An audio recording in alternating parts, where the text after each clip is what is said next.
네, 제가 방금 이제 전에 건강무형에 대한 설명을 드렸는데 조금 제가 말씀을 잘못 드린 내용이 있어서 제가 여기를 옵티멀 헬스라고 했는데 여기를 노멀 헬스라고 보셔야 되겠어요. 노멀 헬스. 정상적인 그냥 일반적인 건강 상태라고 중앙 지정을 보시면 되고, 왼쪽으로 갔을 때 질병이 있는 상태, 이제 점점 건강을 추구하는 상태. 그래서 최적의 건강을 추구한다라는 거죠. 더욱더 고수준의 건강으로 올라가야 된다. 자꾸 생활을 통해서 이쪽으로 올라가서 가장 피크 웰리스, 그래서 가장 이제 최고의 상태까지 가야 된다라는 개념으로 다시 한번 정리를 해드리고요. 그 다음에 교재 24페이지 들어가 보도록 할게요.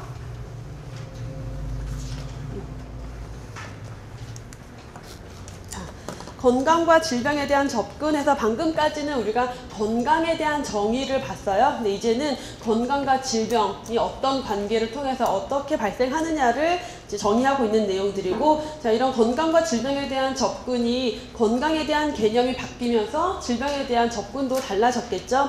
먼저 1번의 생물의학적 모형 혹은 생의학적 모형이라고도 해요. 그리고 문제에 생의학적 모형이라고 출제되는 경우들이 있는데 다른 말로 보시지 마시고요. 같은 개념으로 생물의학적 혹은 생의학적 모형이다 라고 보시면 되겠고요. 자, 세 가지의 기본 가정을 가지고 있는데, 질병은 정상 범주에서 벗어난 것, 정상이 아닌 상태, 일탈 상태를 질병으로 정의하고 있다라는 것. 두 번째로 특정한 질병은 특정한 원인이 확실한 원인이 있다라는 거죠. 특정 병인론이라고도 하고요. 어떤 특정한 미생물의 병원성 미생물에 의해서 질병이 발생한다라는 이론이고요.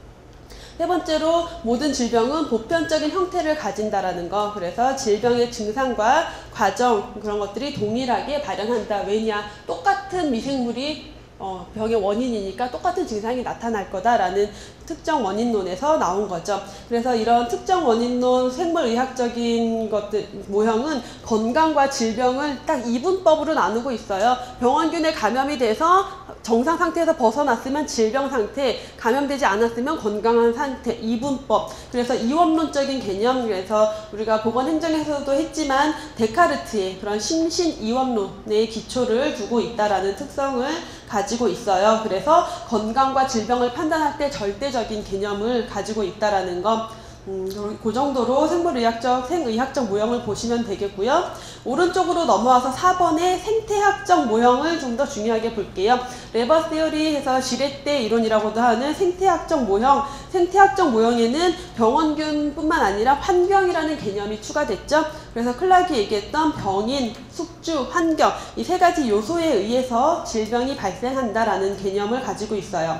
전염성 질환의 발생 기전을 설명하는데 매우 적합한 거죠. 그래서 환경과 병인 그리고 숙주의 상태에 따라서 전염성 질환이 어떻게 발현하는지를 설명할 수 있다. 주요 3요소가 말했다시피 숙주, 우리 몸이죠. 인간, 그리고 병원체, 그리고 환경. 그러니까 숙주가 우리 사람이 전염원에 접촉을 하거나 혹은 개인, 집단의 습관, 성이나 연령, 체질, 유전, 방어 기전 이런 것에 의해서. 그래서 똑같이 전염병이 창궐한다고 해서 그 지역에 있는 균과 접촉된 모든 사람이 다 죽는 건 아니에요. 그래서 개인적 특성이 있다라는 거죠. 숙주의 특성이. 병원체는 병원체의 특성에 따라서 병원체가 발현하는 질병의 특성이 나타난다라는 거고요. 환경을 보시면 환경은 물리적, 화학적, 사회적, 그리고 경제적, 생물학적 이런 환경에 의해서 영향을 받는다. 그래서 이런 환경이 병인에게, 병원체에게 유리하게 작용을 했을 때 혹은 숙주의 면역력을 떨어뜨렸을 때, 그럴 때 질병 발생이 높아진다라는 개념을 가지고 있다. 뒤로 넘어가면 위에 생태학적 모형의 이제 지렛대 모형이 있는데 제가 행정에서 되게 간단하게 잠깐 설명을 드렸는데 이 설명을 기본으로 들으시면 되겠고요. 그림에서 보시면 우선 환경 요인이 지렛대로 밑에 있죠. 그리고 그 위에 왼쪽으로는 병원체가 있고 오른쪽으로는 숙주가 있는데 이 균형이 깨진 상태, 그러니까 올라갔든 내려갔든 간에 균형이 깨진 상태가 질병 상태라고 보시면 되겠고요. 균형이 유지가 되고 있으면은 질병에 걸리지 않은 상태로 구분을 하시면 될 것 같아요. 그래서 왼쪽에 있는 병원체가 너무 많아졌어요. 갑자기 균들이 너무 득실득실해지면 균의 무게가 커질 거고, 그랬을 때 질병에 걸린다. 혹은 오른쪽에 숙주, 내가 매일매일 밤새우고 술 먹고 밥을 제대로 안 먹고 해서 면역력이 떨어졌어요. 면역력이 떨어지면 감수성이 올라간다라고 하는데, 여러분들이 이제 감수성에 대한 개념을 아셔야 되는데, 감수성, 뭔가 민감하다라는 거죠. 감수성이 있다. 쟤는 감수성이 예민해서 영화 볼 때마다 울어. 그런 사람들이 있어요. 자극이 있으면 바로 눈물이 나온다라고 생각을 하시면 되겠죠.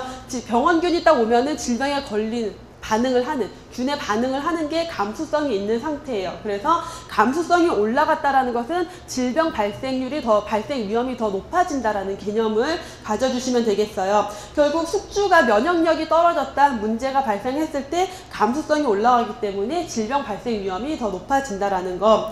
밑에 있는 환경이 왔다 갔다 할 수도 있어요. 환경이 병원체에 유리하게, 숙주에 불리하게 움직임에 따라서 이 균형이 깨져서 질병에 걸릴 수 있다라는 거죠.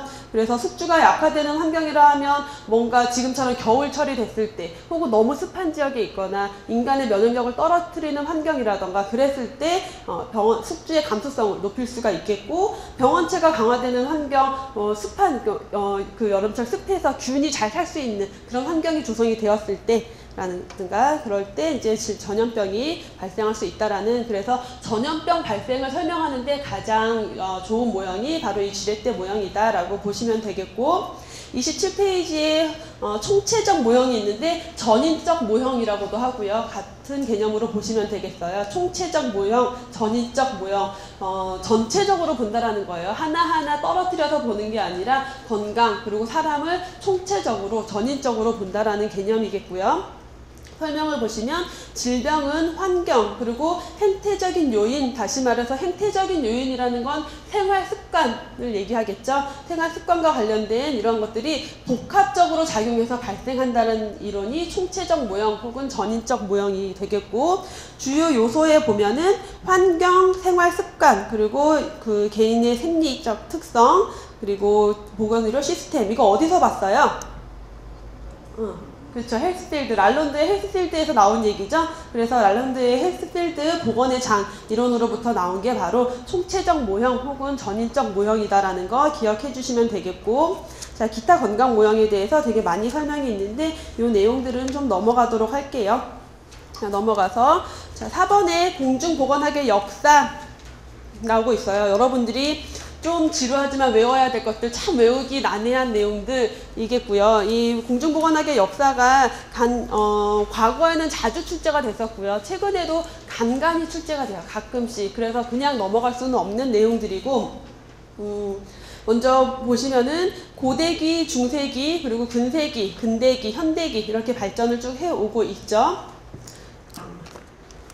그래서 이 표가 지금 여러분 안 보실 텐데 여러분 나눠드린 거에 있어요. 이거 그냥 지금 보실 건 아니고 나중에 여러분들이 공부하실 때 정리할 때 한번 보시라고 제가 정리를 한 거고, 이렇게 고대기, 그리고 중세기, 근세기, 근대기, 현대기로 넘어간다라는 거. 그래서 이 발전 순서는 기본적으로 알고 있어야 되겠죠. 고대와 중세는 뭐 헷갈릴 게 없을 거고요. 근세기 그리고 근대기 헷갈리시면 안 되겠고, 그 다음에 현대기인데 근세기를 여명기라고도 해요. 가장 어두웠던 시기, 암흑기, 여명기라고도 하고, 근대기가 황립기예요. 그래서 여러분들이 헷갈릴 수 있는 게 황립기가 현대기라고 생각할 수가 있는데, 이미 공중보건에 대해서 근대기에 확립이 됐고요. 그 확립된 걸 기본으로 해서 이제는 발전을 시키는 거죠.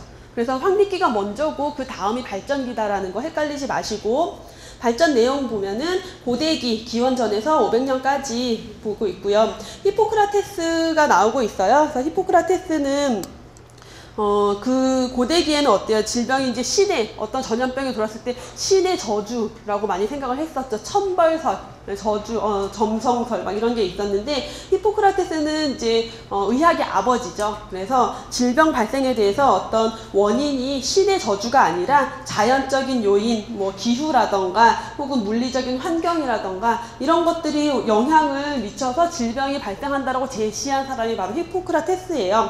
그래서 히포크라테스의 장기설, 아이고 이걸 지금